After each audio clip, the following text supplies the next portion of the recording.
이것도 해요. 어? 이거 숙제. 아니야. 자, 그 다음에 이제 뭐가 나오냐면, 오, 액체를 배웠어. 물을 배웠는데 거기에 뭐가 나왔니? 즘, 기, 암, 려 이런 거리가 나왔어요. 도대체 증기압력이 뭘까? 증기압력이라고 하는 거는 화원하고 살짝 연결이 되는데요. 화원의 상평형 기억나십니까? 네. 상평형. 평형이 뭐? 그런 게 있어요. 아. 자, 아. 물론 여기서 또 다시 설명해야 그 다음 설명에 들어갑니다. 어머, 얘들아 여기다가 물을 넣어놓을 거야. 그리고 이거 뚜껑을 열어놓고 내일 아침이 되면 쟤 어떻게 돼? 막 없었죠. 그렇지, 막 쑥쑥쑥쑥 줄어들어. 요즘에는 없어질 수 있습니다. 너무 건조하니까. 그런데 그렇게 열어놓는 건 아무 도움이 되지 않아.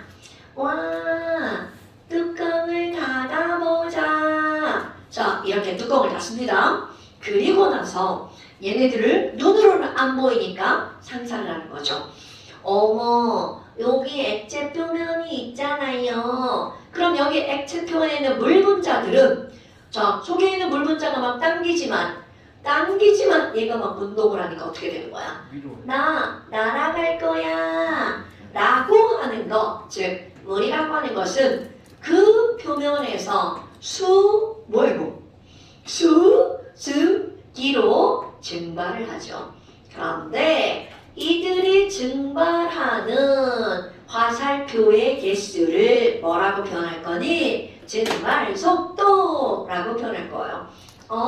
그럼 증발 속도의 정확한 말은 뭔가요? 증발 속도는요, 어떤 액체가 액체 표면에서 증발을 하죠? 속도니까 시간 개념 들어가죠. 그러니까 이건 어떻게 들어가는 거니? 단위 시간 당 들어가고요. 그리고 또 하나 있습니다.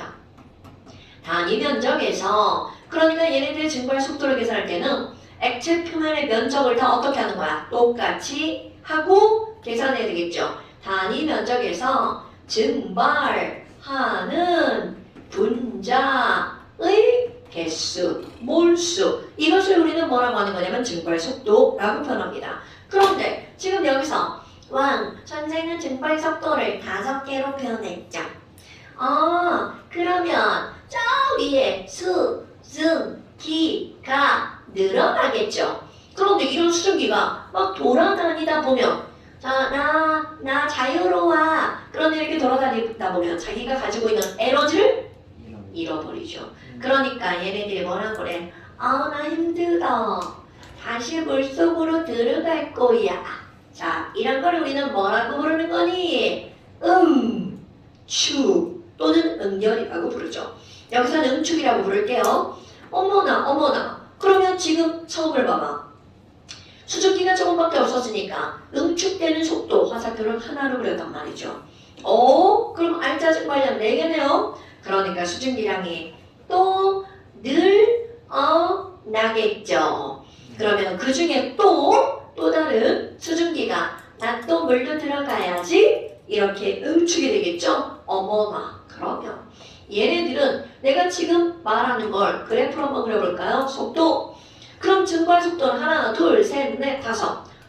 증발 속도는요, 시간이 지나도 선생이 안 변하게 그림을 그리고 있네요. 증발 속도. 그런데 응축 속도는 맨 처음에 몇 개밖에 없었어요. 하나밖에 0이었다가 하나로 늘어났죠. 그랬다가 점점 응축 속도도 늘어나겠죠. 뭐가 늘어나면서? 수증기 개수가 늘어나면서. 그래서 결국 언젠가는이죠. 이 증발 속도와 응축 속도가 어떻게 되는 거야? 같아지죠. 이렇게 증발 속도와 응축 속도가 같아지는 시점, 이때를 가지고 우리는 뭐라고 부르는 거야? 얘네들이 뭐를 이루었다? 평형을 이루었다. 이런 것들을 우리는 화학원에서 동적 평형, 그 중에서 상태가 평형을 이룬 거니까 그 중에 상평형이라고 부르기도 합니다. 중형경 평형이라는 단어. 아니 그런데 선생님 되게 웃긴데요? 응축 속도가 늘어나는 건 그래. 수증기가 늘어났으니까 그렇다고 쳐요. 그렇다면 중요한 거, 여기에서 나오는 이 증발 속도는 도대체 무엇에 의해서 달라지는 건가요? 자, 증발 속도라고 하는 건 온도. 분자 간의 인력을 끊고 날아가는 거죠. 그러니까 얘네들은 인력과 아주 밀접한 관련이 있는 거야. 그럼 인력이 세! 그럼 얘네가 막 못 날아가겠죠. 그러니까 결국은 증발 속도는 분자 간에 무엇에 반비례하는 거니? 인력에 반비례. 그럼 인력이 클수록 얘네들은 못 날아가죠. 그러니까 인력이 작을수록 증발 속도는 빨라지는 거야. 그러면 인력에 영향을 미치는 요인은 뭔데요? 자, 인력은요. 1번 온도. 온도가 높아지면 분자 운동이 활발해지니까 인력이 약해지겠죠. 그리고 또 하나, 두 번째. 온도가 똑같아. 그러면 얘네들은 무엇이 달라지면 인력이 바뀌는 거냐면 액체의 종류가 바뀌잖아? 그러면 인력이 달라집니다. 그러니까 결국은 인력은 온도와 액체의 종류에 의해서만 달라지는 거야. 그런데 지금 여기서 물이라는 액체의 종류가 바뀌지 않았어요. 그리고 이제 나는 이거를 T1이라고 한번 해볼 거예요. 자, 그렇다면 우리 간단한 접근 좀 한번 해볼까요? 오, 선생님 처음 해보세요. 증발 속도는 이만큼이고 은축 속도는 이만큼이죠. 그렇다면 이만큼이 알짜 증발량. 그럼 그 다음 시점도 봐보세요. 알짜 증발량은 이만큼이겠네요. 그 다음 시점도 알짜 증발량은 이만큼이죠. 그렇다면 이렇게 평형이 이루어질 때까지 증발된 알짜 수증기의 증발한 개수가 이 그래프의 면적과 비례하겠죠. 그러니까 이 그래프의 면적은 증발된 기체의 분자 개수에 비례하는 것이 되겠죠. 어머나, 아니 그러면요. 증발된 기체 분자의 개수가 처음에는 쭉쭉쭉쭉 늘어나죠. 그러다가 평형이 이루어졌어. 그럼 더 이상 증발된 분자의 개수는 늘어난다, 안 늘어난다? 당연하죠. 자, 이때 증발된 기체 개수가 일정하면 그 겉보 기체니까 와 여기 있는 이 기체 때문에 뭐가 생길까요? 압력이 생기죠. 그래서 우리는 이런 걸 뭐라고 하는 거니? 증발된 기체에 의해서 생기는 압력, 증기압력이라고 부릅니다. 자, 증기압력은 아무 때나 재는 게 아니고요. 반드시 뭐일 때 재는 거야? 동적, 평형. 자, 여러분 이거 중요한 거야? 증기압력은 증발된 기체는 언제나 있잖아요. 그럼 그 언제나 있는 증발된 기체를 아무 때나 막 재는 게 아니라 동적 평형일 때 저기서 증발된 기체의 압력 이것을 우리는 뭐라고 하는 거냐면 증기압력이라고 표현합니다. 어머나 하니 그런데 온도를 한번 높여볼 거예요. 자, T2. 그럼 T2 온도를 높여볼 거예요. T2. 그러면 분자 운동이 더 활발해지죠. 그러니까 증발 속도가 지금보다 어떻게 되는 거야? 빨라지겠죠. 그 시점에서 지금과 동일한 실험을 하면 그래프가 어떻게 될 거니? 색깔 다르게 해볼까? 어머, 증발 속도가 늘어나잖아요. 촤, T2. 어이구야. 그러면 결국 이때도 평형이 이루어질 때까지 쭉 늘어나겠죠. 시간도 더 오래 걸릴 거고요. 증발된 기체의 양도 더 많아지겠죠. 그래서 T2일 때 그래프가 만드는 면적 이것도 더 늘어나겠죠. 어머나. 그럼 T1일 때보다 T2일 때 증기압력이 어떻다는 거야? 더 커진다는 거죠. 그래서 사람들이 이렇게 온도 T1에서 증기압력, 온도 T2에서 증기압력 그들을 각각을 다 측정합니다. 그래서 T1일 때, T2일 때, T3일 때 점점점 증기압력이 늘어나는 그래프를 쭉 그려버립니다. 그리고 이런 곡선을 우리는 뭐라고 부르는 거냐면 증기압력 곡선이라고 부릅니다. 어머 아니 그럼 뭐야? 이게 물의 증기압력 곡선인가요? 오케이 맞습니다.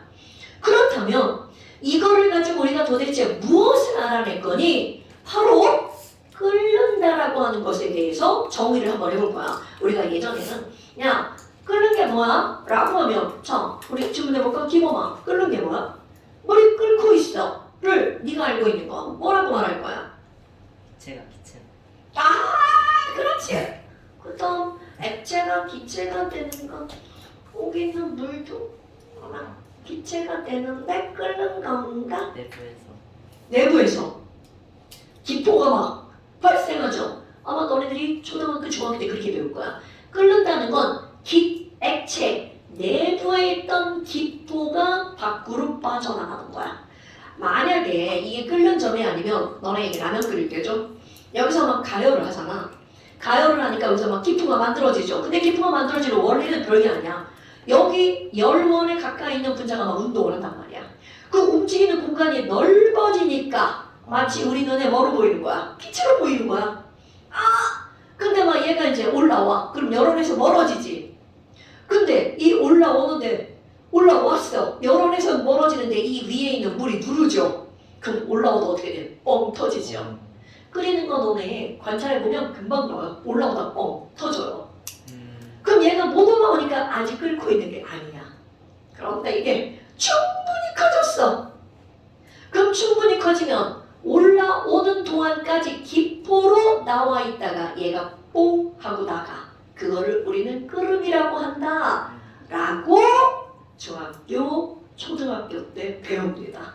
그런데 이제 이런 거 말고 이거를 말로 표현해서 수치로 바꾸는 게 나오는 거야. 그렇다면 바로 어떤 거니? 아니 선생님 그러면요 여기 물이 있어요. 그럼 물이라고 하는 건 증기압력 즉 여기서 나가려는 속도 이거를 기체 분자잖아. 자 조금 아까 우리 뭐라고 그랬냐면 이 기체 분자 수가 일정하다고 그랬죠. 그러니까 얘도 기체니까 피부는 노랗다가 그대로 들어가는 거야. 그럼 뭐야? 증기압력이라는 것은 이때 기체 분자와 어떤 관계가 있다는 거야? 완전히 비례하는 관계라는 거죠. 여기 부피 일정하죠. 온도 일정하죠. 그러니까 결국은 완전히 그냥 이것도 기체니까 피부는 노랗다구나. 그렇다면 저 압력을 증기압력이라는 단어로 바꿨을 뿐인데 그럼 너네 봐봐. 아니 이 위에서 기체가 누르는 힘 이게 증기압력이죠. 그런데 자 봐. 나가려는 힘과 누르는 힘이 어때요? 똑같죠? 그러니까 이것만 증기압력이 아니라 크기도 얘가 증기압력과 똑같은 거죠. 그래서 어떤 게 나오는 거니? 자, 이제 열어놨어.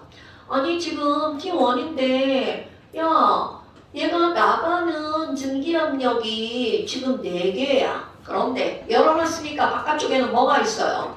대기가 있죠. 그런데 대기가 2개밖에 안 돼. 아니야. 설명을 하려면 5개를 만들어야지. 야 5개씩이나 돼.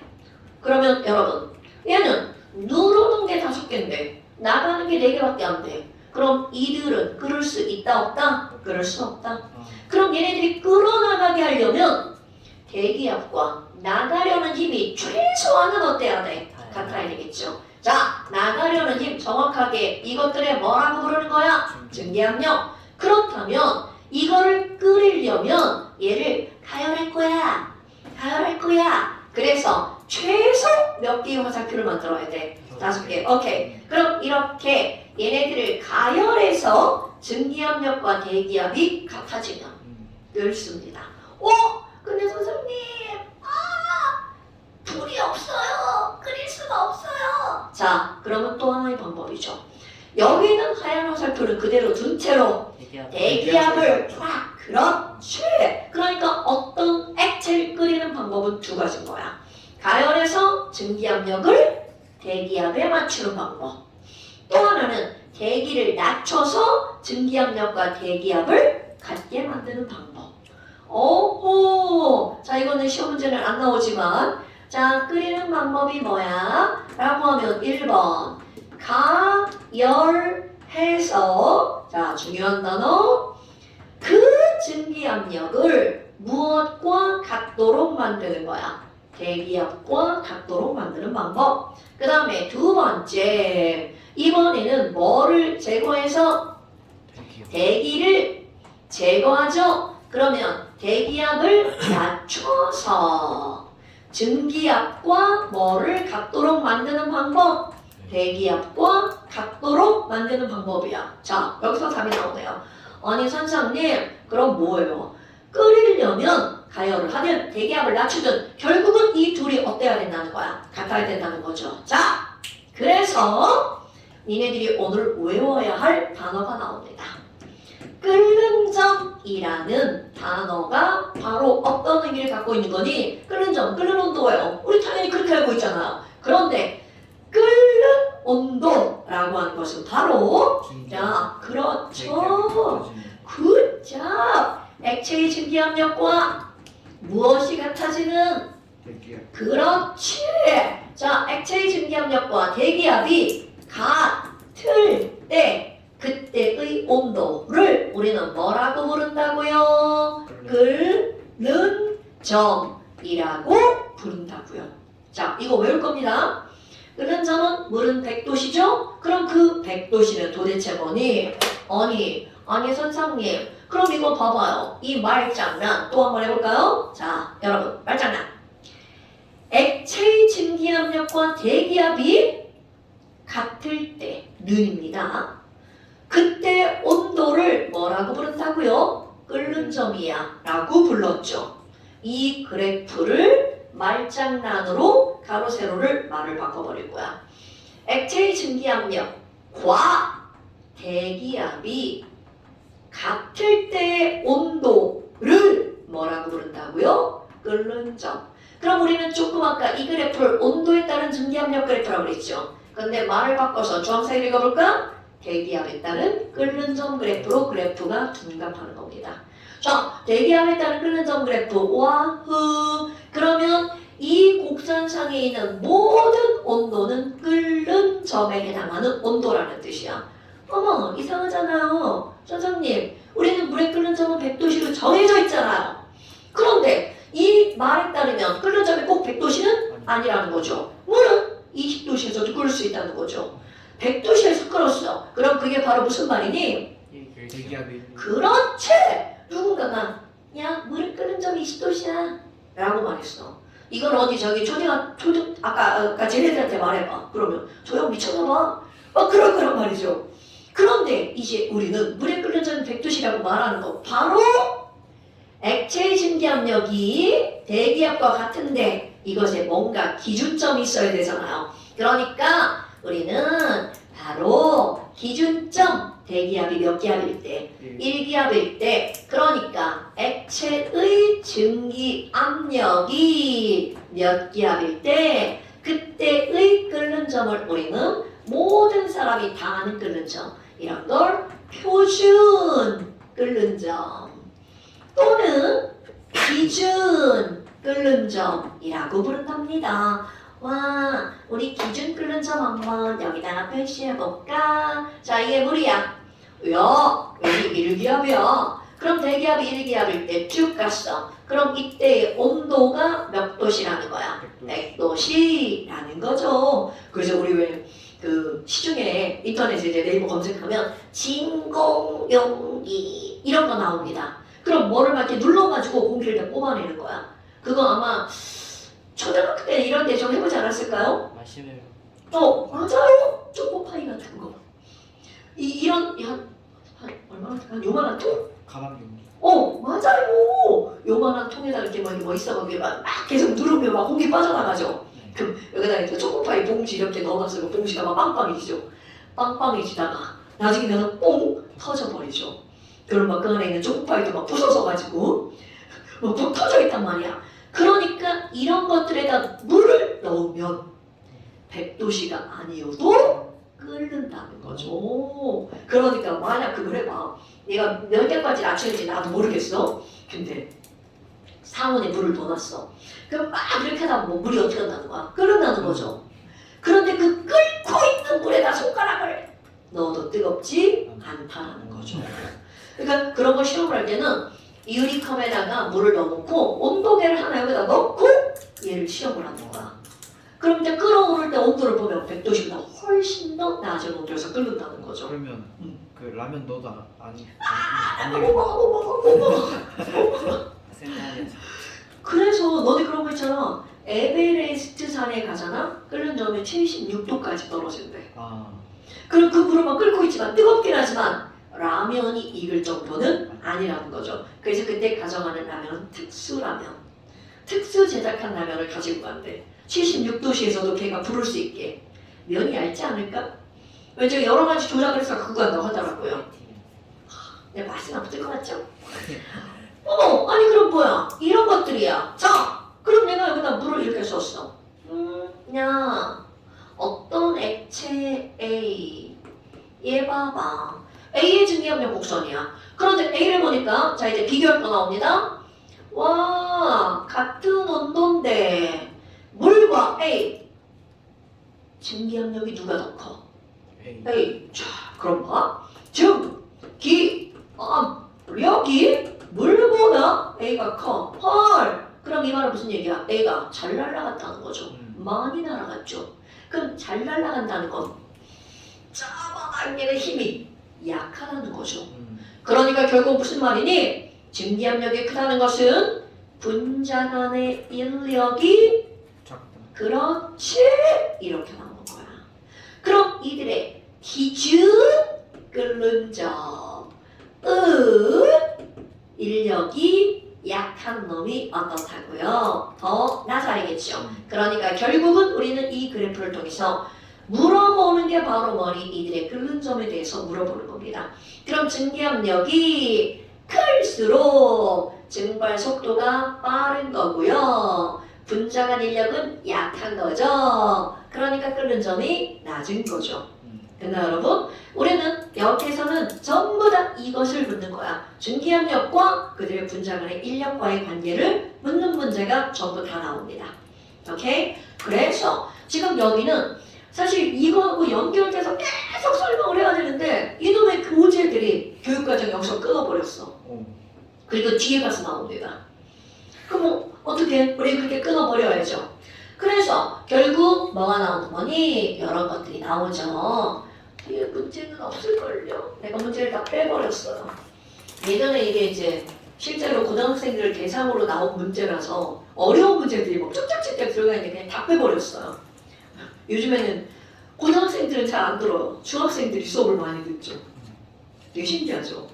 왜냐면 이제 교과정이 바뀌면 또 사실 안 달라질 건데 이놈의 화학2가 절대평가예요. 화학 1까지는 상대평가야. 그러니까 절대평가다 보니까 다 A를 맞아야 하는 거야. 그러니까 선생님들이 문제를 어떻게 하겠어? 겁나 쉽게 해. 그러니까 애들이 학원에 수업을 들으러 안 와. 근데 이제 영재고나 가려고 하는 애들은 이제 수업을 듣죠. 근데 너네들은 이게 절대평가라고 했나 모르겠네. 절대평가라고 해도 얘는 5등급이 될 거야. 그치.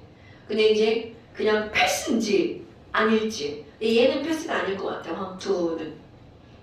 그 다음에 이제 뭐지 또 좀 대학 고 배우는 거 있잖아요. 뭐라고 하는데 그거 같은 경우는 그냥 패스 아니면 논패스 이렇게 들어갈 건데 얘까지는 그래도 절대평가여도 5등급은 나올 것 같아. 근데 화학 같은 경우는 9등급입니다. 그냥 우리 원이라고 하는 거 있죠. 걔는 9등급제. 그러니까 이게 너무 나빠. 뭐는 5등급, 뭐는 9등급, 뭐는 패스 막 이렇게 나오니까. 자, 뭐 여하튼 지금 여기서 이런 것들이 나왔죠. 그래서 우리 이제 완자점 한번 펴볼까요? 한 문제만 풀어봅시다.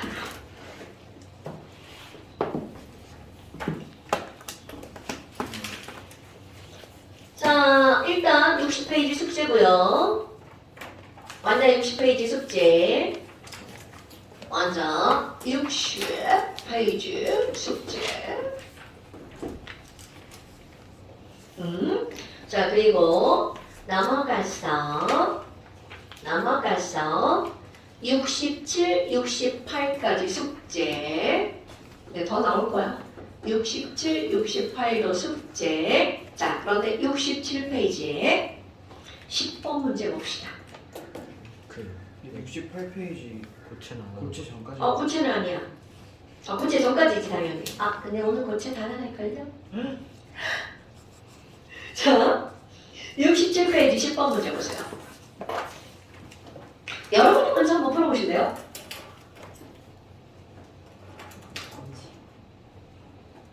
그 그림에 대한 간단한 설명을 하면 첫 번째 그림은 아무것도 넣지 않았죠. 이런 걸 우리는 뭐라고 하는 거냐면 대조군. 대조. 아무것도 넣지 않았을 때 그러면 이거는 수온기둥의 높이는 곧 누구만의 압력인 거야. 자, 수온기둥의 높이가 760mm죠. 네. 그러면 걔는 이렇게요. 그렇지. 대기압이 1기압이다. 그런 뜻이에요. 그런데 두 번째 그림을 보면 거기다가 주사기로 액체 A를 넣었죠. 네. 그런데 봐. 우리 수온의 밀도는 니네들이 알고 있는 모든 액체 중에 가장 무겁습니다. 밀도 얼마야? 13. 그렇지. 그럼 거기다 액체 A를 주사기로 삑 넣잖아? 그럼 액체 A가 난 간혹 위로 갈 거야. 수은기둥의 꼭대기까지 올라가 버립니다. 그럼 간혹 질문한 친구도 있어요. 선생님, 근데 액체 A가 수은도 액체인데 녹아 들어가면 어떡해요? 자, 여러분. 화원, 용해성. 극성은 극성에, 무극성은 무극성의 용해가 되죠. 근데 그 원리가 어떤 거냐면 극성끼리 잡아당기는 힘이 비슷하기 때문에 녹아 들어가는 거야. 그런데 금속결합, 수은은 금속결합이죠. 얘네들은 지들끼리 졸라 세게 끌어당기고 있어요. 자, 니네끼리 졸라 세게 끌어당길 거야. 나, 액체 A. 난 니네 들어가고 싶어. 그런데 니네가 막 졸라 세게 끌어당기고 있으니까 내가 거기를 침투해서 들어갈 수가 없어. 즉 인력이 너무나 많이 차이가 나기 때문에 녹아 들어갈 수가 없는 거야. 그게 무극성 물질이 극성 물질에 못 녹아 들어가는 이유입니다. 그런데 수은 그들 간의 힘이 상상 초월. 그러니까 그 어떤 수은 말고 액체는 다 분자죠. 그 어떤 분자도 수은에 녹아 들어가지 못하고 그냥 위로 올라가 버립니다. 그리고 그 표면에서 증발이 일어나죠. 자, 액체 A가 들어간 순간은 진공이지만 충분한 시간이 지나면 거기서 뭐가 일어나? 증발이 일어나니까 그 진공이라고 쓰여져 있던 곳에 A 가스가 늘어나게 되죠. 그러니까 수은기둥의 높이가 점점점 밑으로 어떻게 되겠어? 내려오겠죠. 그래서 어떻게 됐다는 거야? 735가 되었다 이런 뜻이에요. 오케이? 자, 뭐야 다 풀고 있네.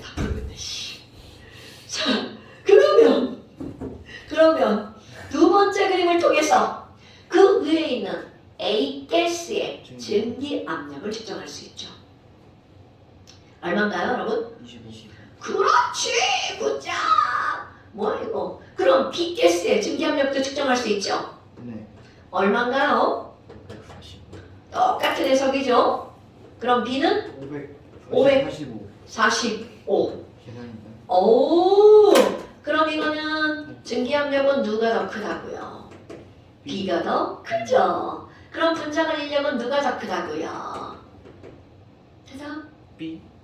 A. A가 더 크죠. 왜? 증기압력이 크면 잘 날아갔어. 그럼 인력이 약하니까 잘 날아갔죠. 그러니까 인력은 A가 더 크죠. 자, 그럼 봅니다, 여러분. 그러니까 기억 A의 증기압력은 735다. 여기 동그라미 치면 큰일 납니다. 얼마라고요? 25. 그 다음에 분자간 힘은 그러니까 누가 더 크다고요? A. A가 더 크다고요. 그럼 이번에는 50도씨로 온도를 높일 거야. 그럼 지금 545인데 온도를 높이면 분자 운동이 더 활발하죠. 그러니까 증발하는 기체의 몰수가 더 많아지니까 증기압력이 더 커지겠죠. 그러니까 B의 증기압력을 온도를 높이면 플러스 알파가 되겠죠. 오케이? 그러니까 545보다 더 커지겠죠. 됐어요? 오케이. 자, 이런 것들이 바로 증기압력에 관한 얘기입니다. 오, 이제 액체 끝! 고체로 넘어갑니다.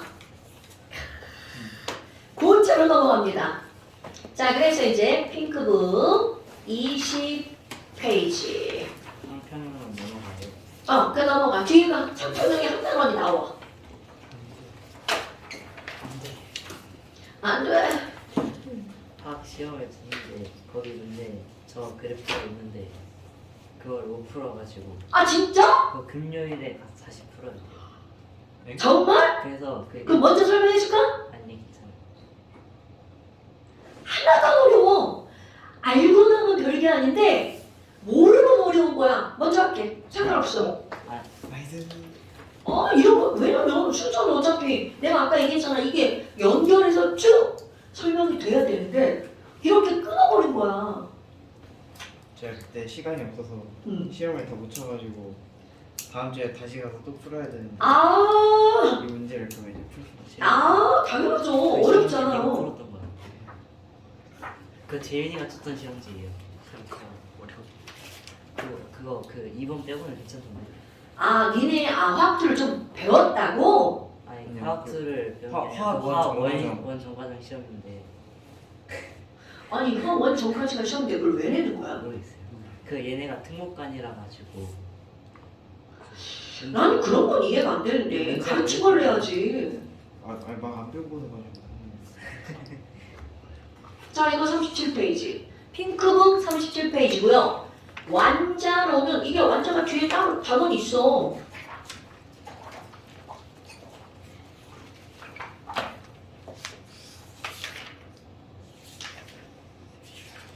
근데 이게 나온 이유가 화학평형 때문에 나온 거 아닐까? 완자 162페이지. 이거 15분 15분 어디? 맞았어? 그러니까 하나도 안 어려워요. 그러니까 모든 수업을 하고 문제를 내야 되는데 그럼 아예 상평형 그래프를 언급도 안 했는데 시험 문제를 내버린 거야? 네 거의. 아니 언급은 하셨는데 기억이 안 나. 아니 근데 언급을 하셔도 약간 지나가는 말투로 그냥 조금만 언급하시고. 이런 선생님들 학교 다닐 때는 그렇게 지나가는 말로 하면 선생님들 다 알아들으셨나 봐. 네. 나오는데 이 그래프가 나오긴 하거든. 나 옛날에 고등학교 때 사실 우리는 화학2를 배우는데 화학2 수능에서 수능이 아니지 우리 학력고사죠. 20점 만점이거든? 우리 화학쌤은 막 못 가르치기로 막 유명한 쌤이었어. 그다음에는 10점. 20점 시험 보면 10점. 근데 지금 생각하면 이렇게 좀 자세하게 알려주면 그게 어렵지도 않을 건데 맨날 책이나 읽어 쌓고 뭐 그랬단 말이야. 우리 정보쌤. 나 진짜. 근데 더 웃긴 게 뭔 줄 알아? 내가 충대를 갔는데 그 화학쌤이 충대 시간 강사로 와 있는 거야. 나 깜짝 놀라서 설마 이름만 똑같겠지. 그랬더니 아니었어. 그 사람 일반학을 가르치는 거야. 이거 미친 거 아니야? 그래서 바로 수강 취소했잖아. 와, 참나. 그럼 박사과정이라는 얘기거든. 일반학을 시간 강사로 할 수 있는 거는. 자, 여하튼 그런 거였어요. 그러면 지금 이 상평형 그래프는 바로 어떤 거니? 와, 너네 봐봐. 이 상평형 그림이라고 하는 거는 우리 조금 아까 동적평형을 설명했단 말이야. 그런데 이 동적평형은 상태 중에 액체와 기체가 평형을 이루는 온도와 압력만 나타낸 거야. 그것만 이렇게 자세하게 설명해. 그런데 우리 상태라고 하는 건 고체도 있잖아요. 그럼 고체와 액체도 평형을 이루고 고체와 기체도 평형을 이루지. 그러니까 이런 상평형 그림이라고 하는 거는 그 세 가지 기체가 서로 평형을 이루는 온도와 압력을 나타낸 그림인 거야. 그럼 자, 좀 아까 그림 그린 거 쇼로로로로 우리는 요것만 배운 겁니다. 그런데 이걸 연장해볼까? 자, 연장해서 온도가 더 낮아지면 그 기체와 고체가 평형을 이루는 게 나옵니다. 그리고 또 하나 완전히 다르게 날개 하나가 나오는데 고체와 액체가 평형을 이루는 게 나옵니다. 요런 그림이 나오잖아요. 이런 걸 우리는 누구의 상평형 그림이라고 부르는 거냐면 물의 상평형 그림이라고 부릅니다. 이거는 이제 오늘만 지나잖아. 니네들 이걸 딱 보는 순간 물이다 이렇게 나옵니다. 그렇다면 물을 제외한 모든 물질 물질의 상평형 그림은 물을 제외한 모든 물질의 상평형 그림의 패턴 다른 거 찾아봐. 이렇게 되는 거 똑같습니다. 그런데 요게 달라집니다. 완전히 기울기가 달라집니다. 자, 물만 요놈이 반비례 형태의 그래프예요. 그래서 물만 나타나는 모든 특징들은 바로 얘 때문이에요. 물만 액고기의 밀도를 갖죠. 바로 이것 때문에 그런 겁니다. 어머나, 그럼 뭐예요? 자, 얘 한번 볼게요. 자, 온도와 압력으로 면을 몇 개를 만들어 놓은 거야? 3개의 면을 만들어 놨죠. 그렇다고 무한정 날아가는 건 아니야. 여기서 끝납니다. 그러니까 그 위로 가면 막 이렇게 막 불분명한 거죠. 고압이 되면.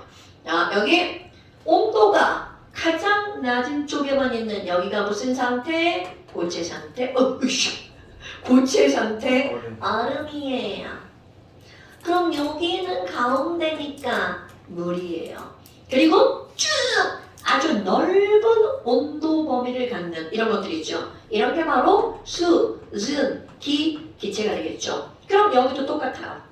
물이 아니어도 가장 온도가 낮은 쪽에 있는 건 고체, 그리고 중간에 있는 건 액체, 그리고 이렇게 기체가 넓은 범위를 나타내는 겁니다.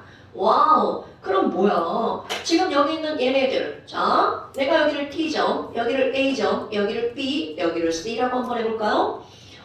얘들아, AT 봐봐. 물이 이 선만 딱 넘어가면 뭘로 변하는 거야? 수증기로 변하죠. 그래서 이런 것들을 일컬어서 우리는 무슨 곡선이라고 부르냐면 기화 곡선, 아니면 정확한 명칭, 액체가 기체로 변하는, 그렇지, 그 두 개가 평형을 이루는 그 온도 압력이죠. 그러니까 AT 곡선을 또 다른 이름으로 우리는 뭐라고 부르는 거니? 이게 정확한 명칭이에요. 액체의 증기압력 곡선. 이게 바로 정확한 명칭입니다. 어머, 그러면 얘네들 조금 아까 우리 온도에 따른 증기압력을 대기압에 따른 온도, 끓는 점 그래프로 둔갑시켰죠. 그러니까 이 기화 곡선을 또 다른 말로 무슨 곡선이라고 해도 돼? 끓는 점 곡선입니다. 온도와 압력, 즉 압력에 따른 끓는 점 곡선. 그러니까 어떤 말을 써도 상관이 없다는 거야. 그런데 얘네들이 눈여겨볼 거. 비례 형태네. 비례 형태구나. 그러니까 자, 일기야 표준 끓는 점. 자, 얘가 바로 몇 도가 되는 거야? 100도가 되는 거죠. 어머, 아니, 그럼 선생님, 얘 봐봐요. 비례 형태잖아요. 압력을 푹 높일 거야.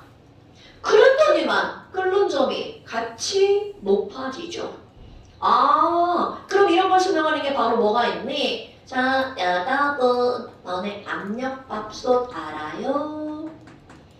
압력밥솥. 그럼 압력밥솥에 밥을하면, 자, 이 뒤에 말이야. 압력밥솥에 밥을하면 보통 압력밥솥은 2기압까지 올라간대요. 그러니까 이제 끓는 점이 상당히 높아지겠죠. 끓는 점이 120도 정도가 된대요. 그렇다면 그 다음 말이야. 밥이 된 말. 이거는 과학적으로 써야 되겠죠? 맛있다 이런 거 말고요. 얘네들은 밥이 빨리 된답니다. 도대체 왜요? 자, 여러분, 우리 밥이라고 하는 건 이게 쌀이야. 쌀 전 중심에까지 물을 침투시켜서 그거를 불려 먹는 게 밥이라고 보시면 됩니다. 190 물. 자, 저까지 침투할 거야. 나 분자운동 100. 자, 이 안까지 들어가는데 30분이 걸렸어. 그런데 나 120도의 물 분자야. 그럼 분자운동 120만큼 이렇게 가죠. 그럼 숑숑숑숑 빨리 도달하죠.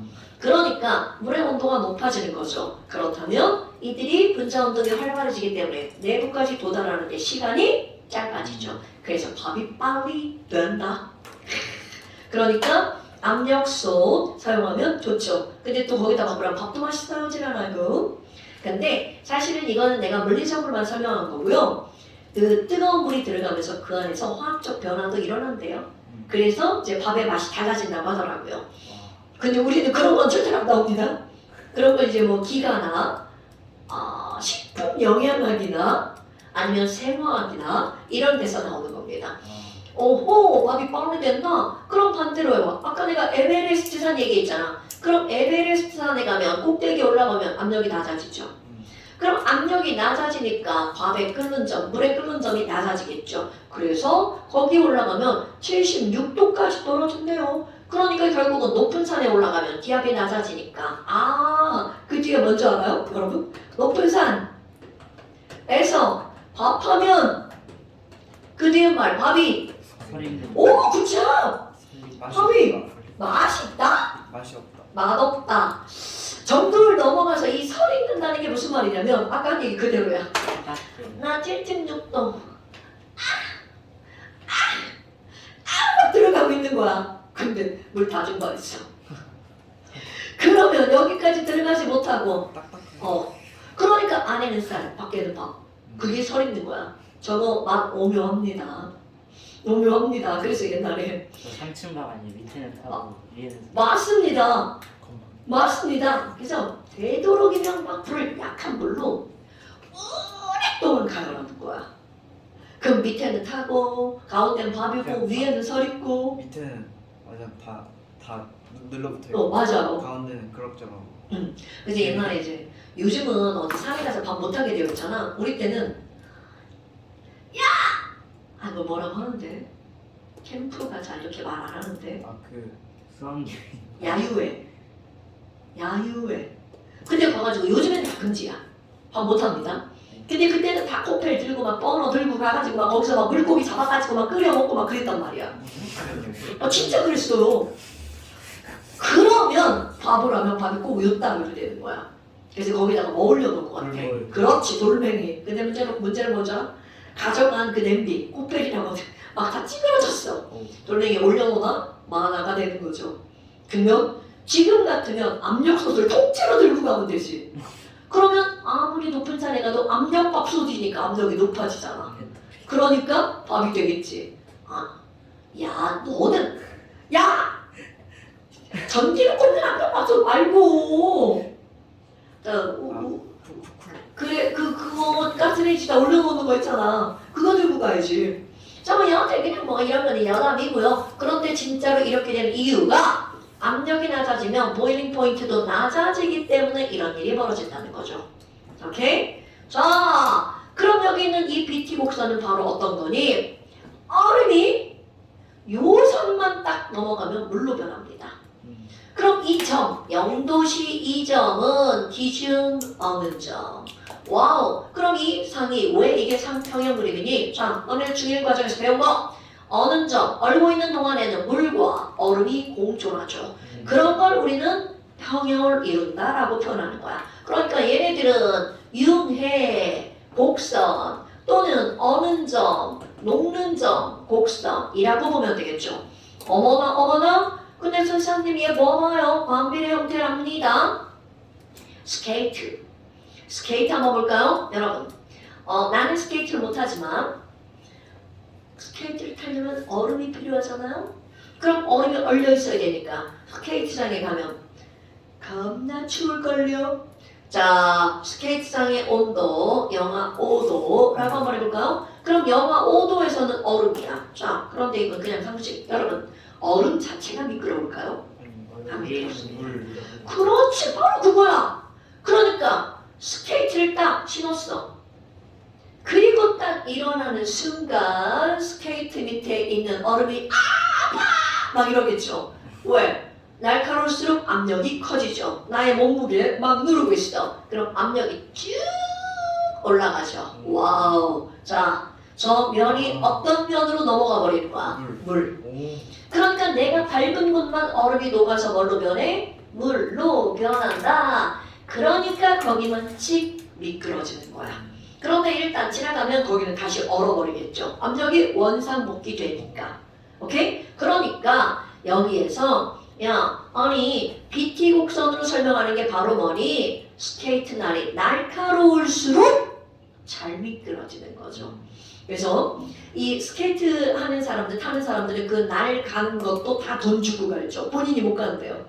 그리고 막 진짜 선수들은 감독이 다 그거를 감시? 뭐라 그래야지? 검사? 그거 한다고 하더라고. 무디면 미끄러지질 않으니까.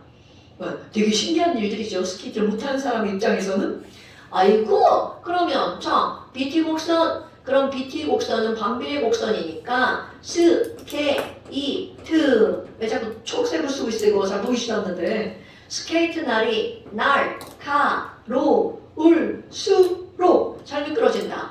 이거는 그냥 언어적인 표현이잖아. 그렇다면 이걸 화학적인 표현으로 바꾸면 스케이트 날이 날카로울수록 압력이 커지는 거죠. 그러면 잘 미끄러지는 이유는 얘네들은 녹는 점이 낮아지죠. 그래서 뭐가 만들어지는 거야? 물 만들어지죠. 그럼 물막이 형성되니까 얘네들은 미끄럽다 이렇게 되는 거죠. 됐나요 여러분? 별것도 아니네. 그러니까 이런 것들이 나오는 거야. 그러면 너네 봐라. 자, 얼음은 압력을 가하면 물의 영역으로 가죠. 그런데 물을 제외한 모든 것들은 아무리 고체에다가 압력을 가해도 영원히 고체죠. 이게 차이인 거야. 그러니까 다른 고체 알고 있는 거 뭐 있어? 돌멩이? 돌멩이 압력 가하면 더 단단한 돌멩이가 되는 거죠. 그런데 물은 압력 가하면 아니 얼음은 압력 가하면 물로 변한다는 거죠. 그래서 그런 밟으면은 안 녹는 거. 그렇지. 기분 정신 나갔어. 야 우리 저기 막 물 얼음 막 밑에 떨어지고 애들 막 우리 애기들 얼음 밟으면 물로 변하죠. 근데 돌멩이를 막 밟아. 그러면 돌은 더 단단해지는 거죠. 그러니까 그렇게 밟아서 액체가 되는 건 오로지 뭐밖에 없다고요? 물밖에 없다고요. 그게 바로 저 그래프로 설명하는 거야. 어머나 별것도 아니구만. 자 그런데 이제 여기 볼까요? CT 곡선. 와우. 자 CT 곡선은 고체가 기체가 되는 거니까 예승화 곡선이다. 그러면 얘네들은요. 자 고체가 기체가 되는 거죠. 자 얘는 이렇게 연결되는 거야. CT 곡선은 그러면 이렇게 연결이 된다는 건 지금은 간단하게 승화 곡선이라고 했죠. 그럼 얘를 우리는 뭐라고 부르는 거냐면 고체의 증기 압력 곡선이라고 부릅니다. 그러니까 이 증기라고 하는 건 수증기라는 말의 증기입니다. 그러니까 얘네들은 어느 영역과 연결된 거야? 수증기 영역과 연결된 거죠. 그런데 시험 문제에 너네 낭량 문제가 나옵니다. 여기다가 이렇게 해놓고 BT 곡선은 얼음의 증기압력 곡선이다. 그러면 틀린 말. 증기압력 곡선은 기체 영역과 연결되어 있어야지만 증기압력 곡선이라고 하는 거야. 그러니까 CT는 고체의 증기압력 곡선, 여기 있는 AT는 액체의 증기압력 곡선이라고 부릅니다. 실제로 시험 문제 나옵니다. 그럼 뭐야? 얘네들은 이렇게 됐네. 근데 이거는 뭐 별것도 없어 보이잖아요. 그럼 도대체 T는 뭐예요? 자, T라는 건 여기 CT는 고기가 함께 있죠. 여기는 고액이 함께, 액기가 함께 있죠. 그런데 여기는 다 몰려 있죠. 그래서 우리 이 T를 뭐라고 하는 거냐면 고액기가 함께 존재하는 온도와 압력인 거야. 거기서는 그렇지 물이 끓기도 하고 고체가 승화가 되기도 하고 얼음이 생기기도 하고 그게 동시에 막 일어나고 있는 거야. 상상 불가능이죠? 이거는 그냥 상상의 점이에요. 왜냐하면 그 압력이 유지될 수가 없거든요. 계속 바뀌어서. 그렇지. 그래도 우리는 이거에 의미를 두는 이유가 있습니다. 삼중점. 이론적으로 고액기가 함께 존재하는 온도와 압력이야. 외울 필요는 없어요. 자, 물의 삼중점의 온도는 이렇게 하니까 굉장히 높을 것 같은데 0.01도씨입니다. 그리고 삼중점의 압력은 0.006기압입니다. 자, 외울 필요는 없어요. 근데 우리는 기억할 거는 삼중점보다 위에 1기압이 있다는 게 중요한 거야. 자, 그럼 봐. 우리가 0.006기압에 가서 살 일은 없겠죠. 우리는 TT 왔자, 거의 제목이죠. 우리 키키해봤자 1기압에서 조금 내려가거나 조금 올라가거나 그 정도에 살고 있잖아. 그러면 이게 왜 중요하냐면 1기압에서 온도를 높이면 고액기, 낮추면 기액고. 그러니까 우리는 물이라고 하는 것은 고액기, 기액고, 고액기, 기액고를 다 관찰하면서 할 수가 있는 거야. 그런데 자, 이거를 CO2 상태형 그래프. 이 삼중점이 갖는 엄청나게 중요한 의미입니다. 이산화탄소는 삼중점의 압력이 더 중요한 거야. 5.1기압이야. 자, 이산화탄소는 5.1기압이 삼중점이야. 그럼 우리는 몇 기압에서 살고 있나요? 1기압. 자, 1기압은 여기나. 그럼 1기압에서 온도를 높이면 고기로 가죠. 낮추면 기고로 오죠. 그러니까 CO2는 우리가 살고 있는 1기압에서 고기만 왔다 갔다 하는 거야. 고기만. 그러니까 이산화탄소 액체를 관찰할 수 있다 없다? 없다. 이렇게 상태에서 액체 상태를 거치지 않고 바로 기체로 변하는 것 또는 고체로 변하는 걸 우리는 무슨 성 물질이라고 하는 거야? 승화성 물질이라고 부르죠.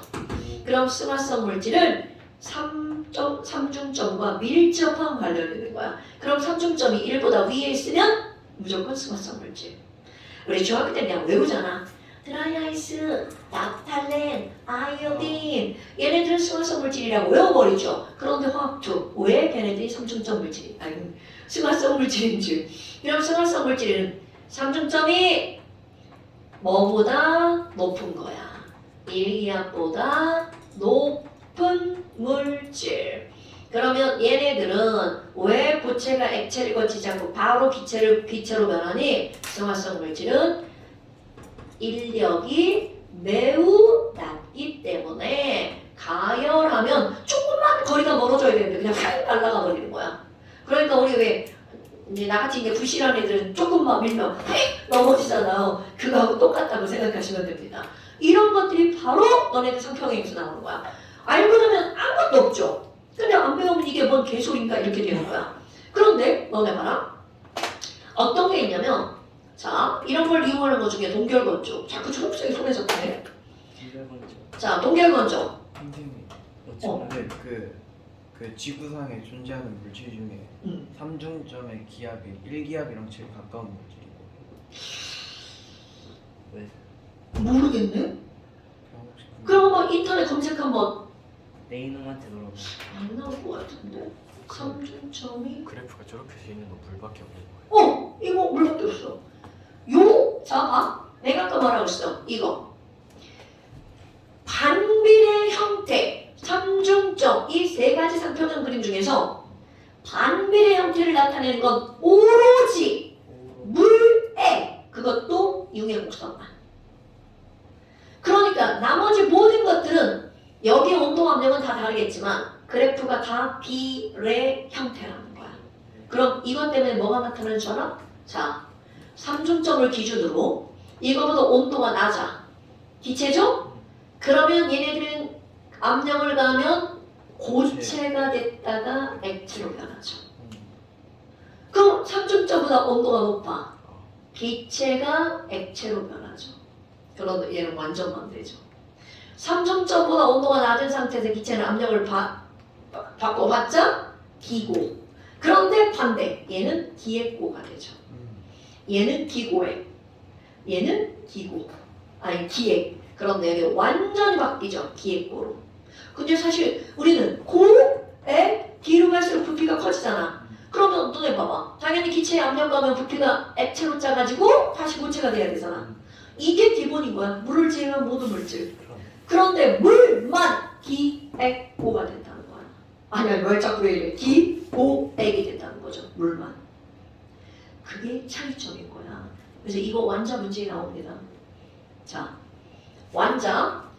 지금 질문 나온 거니까 아예 풀고 갈까요? 4번 문제 봐봐. 186페이지 4번 문제. 이거 다 풀고 시험 보세요. 나 이거 왜 했지 왜? 검색하라고? 네, 그 나중에 생각을 잘 검색해보세요. 자, 4번 문제 봐봐. 자, 이거 물이라고 안 알려준다는 거죠? 아, 그런데 상표형 그림 나 한번 봤어. 오, 물이네. 물이네. 얘 물이네. 그러니까 지금 여기는 얘는 물이네. 아이쿠야. 그럼 첫 번째 감원 그림 봐봐. 그림 감은 T1에서 일정량의 가스, H2O 가스 수증기에 뭐를 간 거야? 압력을 가했다죠. 그랬더니 그때 부피 변화를 나타낸 것이네요. 자, 여러분 거기서 부피가 급격하게 변한 거 있죠. 네. 부피가 훅 변한 구간이 두 개의 구간이죠. A, A, B, C, D. 그러면 얘네들은 상태 변화를 몇 번 거쳤다는 거야? 두 번. 그렇지, 바로 그건 거야. 자, 압력을 가했을 때 상태 변화가 한 번, 두 번. 이렇게 변하려면 삼중점보다 온도가 맞아요. 낮은 상태. 그러니까 T1은 삼중점보다 낮은 온도. 그럼 만약 삼중점보다 온도가 높으면 상태가 몇 번 거쳐지는 거야? 한 번. 한 번. 아. 오케이. 이런 걸로 문제를 푸는 거야. 그런데 또 하나. 어머! 압력을 높이면 거치는 상태가 기고액이라는 거죠. 그러니까 부피가 제일 큰 A가 들어가 있는 걔가 기체. 그 다음 BC 구간이 고체라는 게 중요한 거야. 우리 친구들이 자꾸 그냥 기액고 이렇게 갖다 집어넣는데 물이기 때문에 기고액이 된다는 거죠. 그래서 그 밑에 있는 DE가 바로 뭐라고요? 오케이. 이렇게 되는 겁니다. 그 그래프를 읽어주는 방법인 거야. 자, 바로 위의 문제는 더 쉬운 거죠. 이런 것들은 뭐 껌이죠. 자, 그 위에 있는 문제는 중학교 1학년 과정의 문제잖아요. 아마 고액기로 변하는 거나 그러면 여기서 A에서 B로 가는 거 일기압에서 A에서 B로 가는 건 그건 바로 뭐야? 녹는 점이다. 이렇게 되는 거죠. 그러면 거기서 녹는 점은 와후 T2가 딱 맞네요. 그러니까 왼쪽의 T1은 오른쪽의 T2와 같은 거죠. 오케이? 그 다음에 또 이제 비교해서 나오는 게 그 옆에 5번 그림 나오죠. 와후! 가는 누구다? 물이다. 어머, 나 벌써 조금아까 배운 거 나왔다. 물을 제외한 다른 건데 삼중점의 압력이 몇 기압이야? 5.1기압. CO2구나. 삼중점의 온도는 별로 중요하지 않아. 온도는 우리가 막 바꿀 수 있죠. 압력은 근데 우리가 막 바꾸기가 어렵거든요. 어머나. 그럼 걔는 뭐야? 이산화탄소랑 물이구나. 그럼 얘네들의 공통점이 뭐냐라는 거야. 자, 1, 2, 3, 4, 5번 공통점 한번 볼까요? 분자간 거리는 어머, 이건 공통점 아니다. 왜냐? 물은 분자간 거리, 즉 부피죠. 액곡인데 물을 제외한 모든 물질은 고액기잖아요. 1기압에서 승화가 일어나? 개소리죠. 1기압에서 승화가 일어나는 고기는 CO2. 25도씨 1기압에서 액체? 말도 안 되죠. 여러분 이거 한번 해봐. 25도씨 1기압의 상태 어떻게 하는 건지. 1기압. 그 왼쪽. 여기가 마이너스 57이잖아? 25 여기가 있죠. 그러니까 이산화탄소는 1기압 25도씨에서 무슨 상태? 기체 상태. 아, 그래서 그래프죠. 자, 물 한번 볼까? 물? 1기압 25도. 자, 1기압 25도 여기잖아요. 그러니까 무슨 상태? 액체 상태. 어떻게 따지는지 알겠죠? 자, 그 다음에 4번 압력이 높을수록 녹는 점이 높아지는 건 CO2. 아까 얘기한 거네. 물만 녹는 점 그래프가 반비례 형태. 그 다음에 5번 압력이 높을수록 와후 끓는 점. 자, 압력이 높을수록 끓는 점과 녹는 점의 차이. 얘네 봐봐. 그래프. 아이고 끓는 점과 녹는 점의 차이. 끓는 점에 녹는 점의 차이. 얘는 그래프를 이상하게 그렸는데 녹는 점의 차이. 점점점 벌어지죠. 여기는 더 벌어지죠. 됐어요? 네. 이런 것들. 그 다음에 이제 이거 다 푼 거야. 6번 하나만 풀잖아? 그럼 다 푼 거랑 똑같아. 6번 얘네가 풀어보세요. 지금 한 거를 다 종합한 거야. 누구구나 그래프를 보니까. 물. 오케이. 저기 숙제 낼 거야. 그냥 다 푸세요.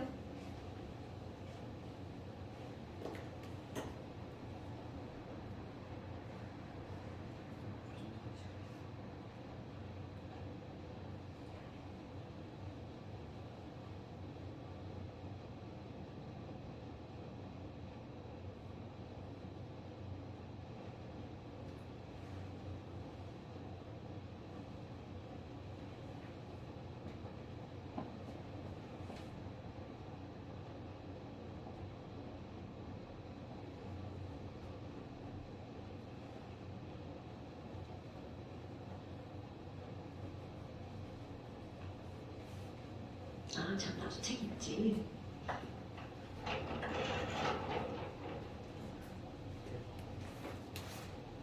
아, 이거 내가 밖에 잡았어. 무거워서 못 들어. 테이프가 뭔가 많이 쓰인 저기 위에 놨어. 아니 바퀴를 박으려고 했는데 피스가 없더라고. 테이프 이거 힘 굉장히 강한 거 알지? 여러 번 갈수록 강해지잖아. 자, 그래서 그래프 몇 번 왔다 갔다 하면 나오는데요. 답은 몇 번? 기억은 어때? 기억은? 맞아. 맞아요. 왜냐면 지금 거기서 뭐를 이룬 상태라고 그랬어.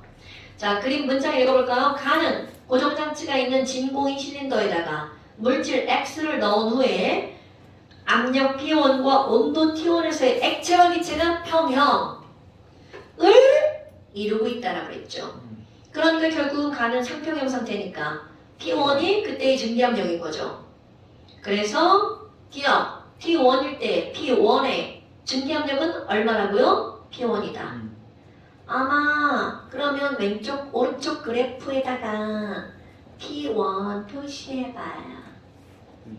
1하고 P 표시했어요? 오케이. 그러면 T1이 여기네요.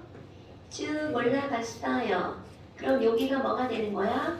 P1 이렇게 되는 거죠. 자, 표시했죠? 그러니까 니은번 고정장치를 제거할 거야. 어머! 그럼 이제 니네들이 봐야 되는 게 뭐야? P1의 압력은 대기압인 일기압보다 어떤 압력이야? 낮은 압력이죠. 그러니까 고정장치를 딱 푸는 순간 피스톤이 밑으로 쫙 내려오죠. 그래서 감소 압력이 몇 기압이 되는 거야? 1 1기압이 되는 거겠죠. 그러니까 결국은 니은 가에서 고정장치를 제거하면 실린더 내부 부피는 어떻게 된다고요? 감소한다고요. 오, 그럼 봐봐. 얘는 대기압으로 1기압으로 확 밀어버렸어. 그럼 대기압이 1기압인데 밑에 P1은 1기압보다 작은 압력이죠. 네. 그러니까 끓을 수 있다 없다? 없다. 그런데 자, 여기서 묻지 않았지만 한 10 몇 년 전에는 이런 게 시험에 엄청 많이 나왔는데요. 수능에. 자, 고등학생 시절. 물. 네. 10 몇 년 전 고등학생들. 그때는 내가 중학생들 안 가르치고 전부 다 고등학생만 가르쳤죠. 자, 여기에 지금 P1, T1이야. 그런데 고정장치를 딱 풀었어. 자, 상상해볼까? 하나, 둘, 셋, 넷, 다섯, 여섯, 일곱, 여덟, 9개의 기체가 있다고 쳐봐. 그래서 요만큼의 부피 안에 기체 몰수가 들어있어요. 자, 이게 뭐야? P1. 자, 조금 아까 우리는 뭐라고 했냐면 이 증기압력을 변화시키는 것은 온도와 액체의 종류. 그런데 온도도 안 변해. 물이라는 액체의 종류도 안 바뀌죠. 그럼 어떤 일이 벌어지나 봐? 그럼 아무리 이 피스톤을 내려도 증기압력은 변해 안 변해? 안 변하죠. 온도도 안 변하죠. P1도 안 변하죠. 뭐가 변할 거야? 부피가 줄어들면서 N이 줄어드는 거야. 자, 상상해볼까요? 얘를 탁 제거했어. 얘가 내려오면서 사람이라고 생각해봐. 9명 있어. 쫙 누르면 얘네들이 일제히 9명 중에 밑에 있는 세 몸이 물속으로 잠기는 거야. 뭔 얘기인지 알겠죠? 그러니까 피스톤을 풀어도 이 내부의 증기압력은 안 바뀌어. 그럼 증기압력이 안 바뀌는 이유는 부피가 줄어들면서 기체의 몰수도 줄어들기 때문인 거야. 그러니까 부피당 N 개수는 변하지 않는 거죠. 무슨 얘기인지 알겠죠? 오케이? 바로 그런 겁니다. 그럼 얘를 확 잡아당겼어. 그러면 그렇지, 부피가 늘어났잖아. 물에서 나오는 그렇지, 물에서 나오는 거야. 무슨 얘기인지 알겠지? 바로 이런 일이 벌어지는 거야. 자, 그래서 결국 니은번은 내부의 부피만 줄어드는 게 아니라 내부의 기체 분자의 몰수도 줄어들기 때문에 부피당 N은 불변. 그러니까 증기압력은 압력 그 대기압에 의해서 변하는 게 아니라는 거야. 자, 다시. 증기압은 온도와 액체의 종류에 의해서 달라지는 거야. 대기압하고는 무관한 겁니다. 자, 그럼 디귿번. 가에서 T3로 온도를 낮출 거야. 그럼 T3까지 가. 그럼 그냥 그대로 끌고 가는 겁니다. T3까지 그대로 끌고 가. 여기다. T3. 그러면 얘네들은 충분한 시간이 지나면 평형을 이루겠죠. 저 직선. 그럼 당연히 지금 여기서 평형이 아니잖아. 평형이 되려면 어디까지 가야 돼? 내려가. 이온돼서 평형은 여기로 가야 돼. 쌤! 저기로 가면 안 돼요. 안 돼, 안 돼. 얘는 증기압력 곡선이 아니라고 그랬잖아요. 증기압력 곡선은 어디라고요? 예. 바로 여기가 되는 거죠. 그러니까 P2보다 압력이 어떻게 돼야 된다? 낮아져야 된다. 무슨 말인지 알겠죠? 그러니까 이게 그나마 조금 어려운 문제. 내가 알기로 작년에 여기에서 시험 문제가 6번 아니면 4번이 나왔거든요. 똑같은 문제로. 작년에 그랬는데 올해는 어떨지 모르겠네요. 어디시죠? 6번이랑 4번. 4번 아니면 6번. 이 둘 다 나왔나 둘 중에 하나가 나왔나 모르겠는데 애들이 이제 그때도 시험을 보고 얘를 보고 뭐야 이거 똑같이 나왔어요. 근데 어떤 걸 그랬는지 모르겠네. 내가 그냥 문제가 똑같을 것 같아요. 자, 뭐 여하튼 이런 겁니다. 어때요? 할만하죠? 다음 주에 가서 맞출 수 있게. 시험 보기 전에 여러분 오늘 집에 가서 이거 풀어보세요. 자, 여기 3편의 숙제 184부터 187까지. 나 동결건조 하다가 니네 신문에 가서 만들어봤다. 동결건조 풀 게 없어요. 여러분 동결건조는 바로 어떤 거냐면 라면 스프에 들어있는 파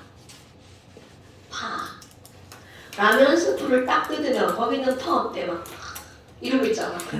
그러면 엄마가 파를 처음에 썰 때는 예쁜 이런 모양이잖아요.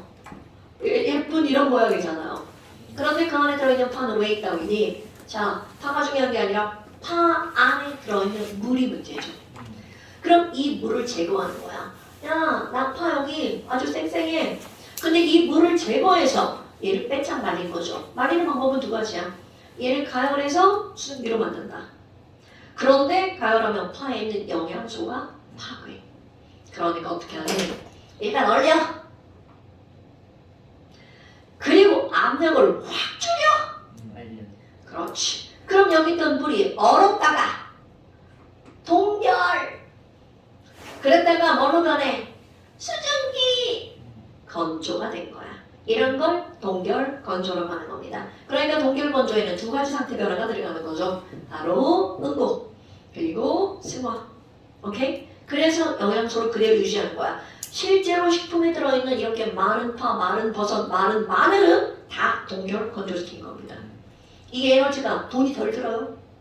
이거 가열하는 게 돈이 더 드는 겁니다. 이런 거구나. 그러니까 상품명은 어렵잖아. 설명은 정말 길죠. 하지만 내용은 알고 보면 별게 없다는 거죠. 됐어요? 오케이. 자, 그럼 이제 다시 고체로 돌아와봐. 에이? 고체 오늘 중간에서 끊깁니다. 자, 네, 고체 중에 제일 쉬운 거 한번 볼까요? 네, 고체 20페이지. 아니, 떨어지면 그래. 자, 고체. 중학교 1학년 때 배운 고체에 대한 설명. 고체는요, 1번. 입자 간의 거리가 매우 가까. 그렇죠. 2번. 그들의 배열이 규칙적이다, 불규칙적이다. 그럼요. 자, 그게 중학교 1학년 과정까지 배운 고체입니다.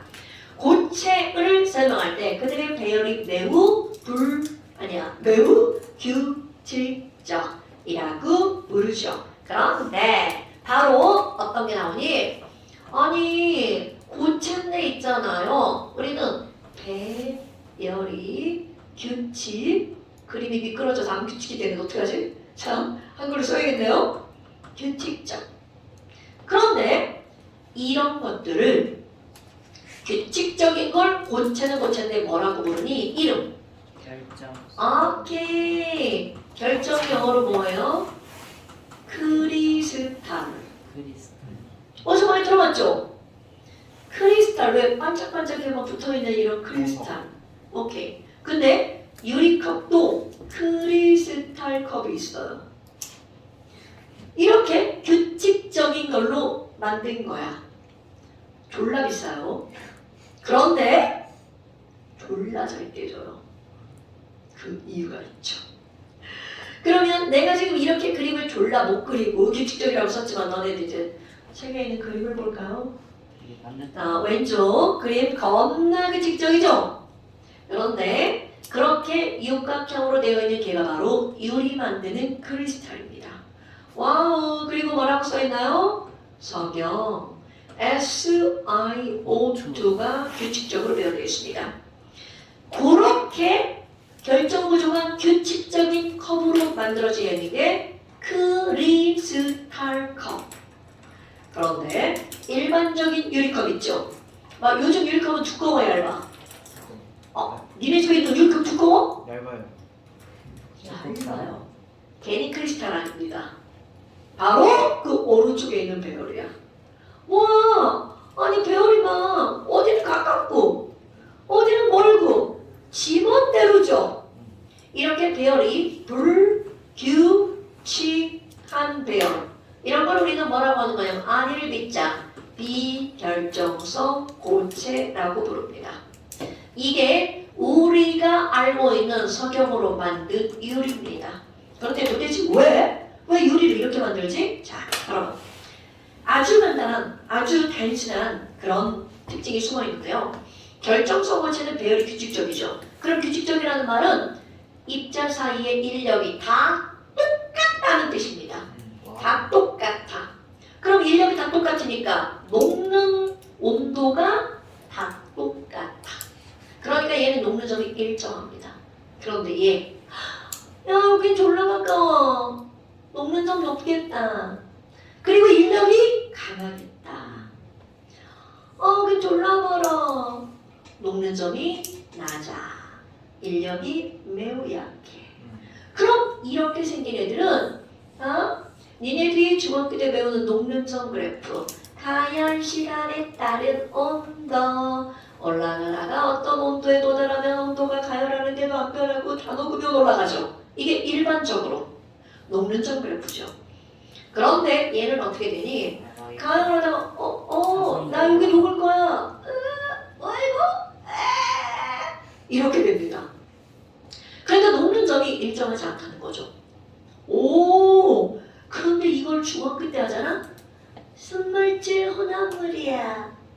이렇게 한단 말이죠. 그런데 얘네들이 그게 아니라는 거죠. 분명히 순물질임에도 불구하고 일정, 안일정, 결정성 고체, 비결정성 고체. 그런데 왜 유리컵에 이걸 쓰니? 여러분, 나는 녹는 점으로 들어갔죠. 이제 깨지는 걸로 들어가 볼까요? 여기다가 톡! 했어. 그럼 약한 데는 깨지죠. 하지만 강한 데는 그냥 붙어있죠. 그러니까 얘네들은 금만 가고 말아요. 덜 위험하겠죠. 그런데 얘네들은 하나가 깨지면 그렇지. 톡 하잖아. 와장창창 깨집니다. 그래서 크리스탈 컵은 되게 두껍게 되어 있어. 컵이 겁나 두꺼워요. 그 이유가 바로 잘 깨지지 않게 만들려고 그렇게 두껍게 만들어 놓은 거야. 근데 두꺼운 애들은 뜨거운 물 부으면 어떻게 될 것 같아? 그냥 깨져버리죠. 열이 전달이 안 되기 때문에 팽창률이 다르죠. 그러니까 물에 붙은 부분은 금방 늘어나, 만쪽. 바깥쪽 부분은 안 늘어나니까 걔네들이 그냥 깨져버릴 수밖에 없는 거야. 그러니까 여러모로 얇은 컵이 더 좋은 거라는 거죠. 컵으로서 효율이 안 좋은 거 아니에요? 저거. 그리고 간지. 그리고 이 크리스탈 컵을 거기다 꼭 사람들이 이렇게 막 조각을 해가지고 막 반짝반짝 빛나게 만들어 놓죠. 모양을 만들죠. 그래서 겁나 비싼데 실용성도 떨어져. 홈파 가지고 모양 만들어가지고 거기 뭐 땡겨가지고 닦기도 힘들어. 나 같은 사람은 얇은 유리컵이 최고. 가볍고 좋아요. 그런데 이게 시험 문제 나온다는 거야. 결정성 고체가 비결정성 고체가. 그럼 이들의 단지 차이점은 다른 건 다 필요 없고. 배열이 규칙, 불규칙이기 때문에 녹는 점이 일정하냐, 안 일정하냐. 오케이? 그러면 이런 것들이 석영유리. 그러니까 일반적으로 우리가 쓰는 유리창은 전부 다 바로 이런 것들로 이루어져 있다는 거죠. 그럼 이거 말고 또 뭐가 있니? 라고 하잖아. 너네들 이런 단어들 잘 안 배우는데요. 고분자 화합물 있죠. 고분자 화합물 중에 가장 대표적인 게 모든 니네가 알고 있는 플라스틱 다 비결정성 고체입니다. 그리고 고무 비결정성 고체죠. 비닐 비결정성 고체입니다. 그러니까 고분자 화합물질은 다 비결정성 고체. 근데 이상하잖아. 똑같은 석영인데 이건 뭐고 이건 뭐예요? 얘는 우리 땅속에서 막 석영을 캤어. 그럼 SiO2 바로 결정성 고체입니다. 걔네들은 가열하면 녹는 점이 1610도야. 외우는 거 아니야. 그럼 그거를 가열해서 와 액체 유리다. 너네 유리 만드는 거 알죠? 그럼 막 이상하게 막 달궈가지고 뭘 만들잖아. 그럼 그 액체 유리를 1번 자연적으로 쉽게 서서히 그냥 내비두잖아요. 그러면 나 원래 결정으로 돌아가야지. 그리고 결정성 고체가 됩니다. 그런데 급격하게 확 시키잖아요. 그 자리에서 어떤 놈은 열을 조금밖에 못 내보냈는데 그대로 굳어버린 거야. 어떤 놈은 열을 많이 내보냈는데 굳어버린 거야. 바로 많이 내보낸 놈, 조금 내보낸 놈. 그 상태로 굳어버리니까 이런 모양이 만들어지는 거야. 그러니까 서서히 냉각하느냐, 급격하게 냉각하느냐에 따라 그들의 구조가 달라진다는 거죠. 그럼 우리가 얘기하는 모든 고체들은 다 이거잖아. 그러니까 걔네들은 급냉을 시킨 게 아니라 그냥 자연적으로 온도를 고르게 내보내도록 만든 게 우리가 알고 있는 고체라는 거죠. 네, 그런 것이 문제 안 나와요. 결정성과 비결정성이 있다. 순수한 물질임에도 배열이 불규칙적인 애가 있는데 그런 애들은 녹는 점이 일정하지 않다. 여기까지만 알면 됩니다. 자, 오늘 여기까지. 와. 고생하셨습니다. 아까 숙제 잘했죠? 네. 오케이. 네, 앞에 숙제? 잠시는 잠시 있죠.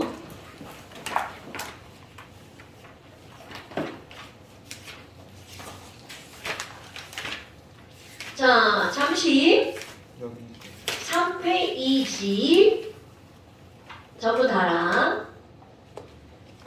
이 상표형 그림 그리는 거. 자, 그 밑에 12번 옆에다가 13번 물과 이산화탄소의 상평형 그림을 그리세요. 원래 뒤에 있어요, 문제. 물과 이산화탄소의 상평형 그림을 그리세요. 물과 이산화탄소의 상평형 그림을 그리세요. 뒤에 7쪽에 44번, 45번입니다. 좋아. 7쪽에 다 37페이지. 44번, 45번. 지금은 그대로야. 3페이지 나머지랑 3페이지 나머지랑 7페이지 44, 45. 그리고 여기 완자 문제 푸는 거 상평형도 뒤에 페이지 모르겠는데 180몇 페이지일 건데 184에서 187. 184부터 187.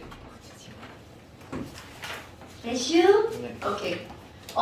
저렇게 글씨 막 겁나 이상하게 쓴 거 찍어서 거기다 올려줘.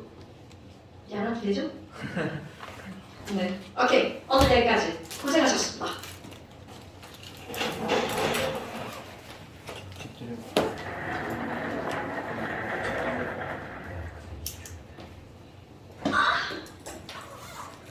밥을 뭘 먹을까? 맛있는 되게 맛있는 게 뭘까? 맛있는 걸 먹으면 기분이 좋아지는. 나는 그런 게 된장찌개인데 이 주변에 된장찌개가 쌤 그거 거예요. 없어. 꺼져.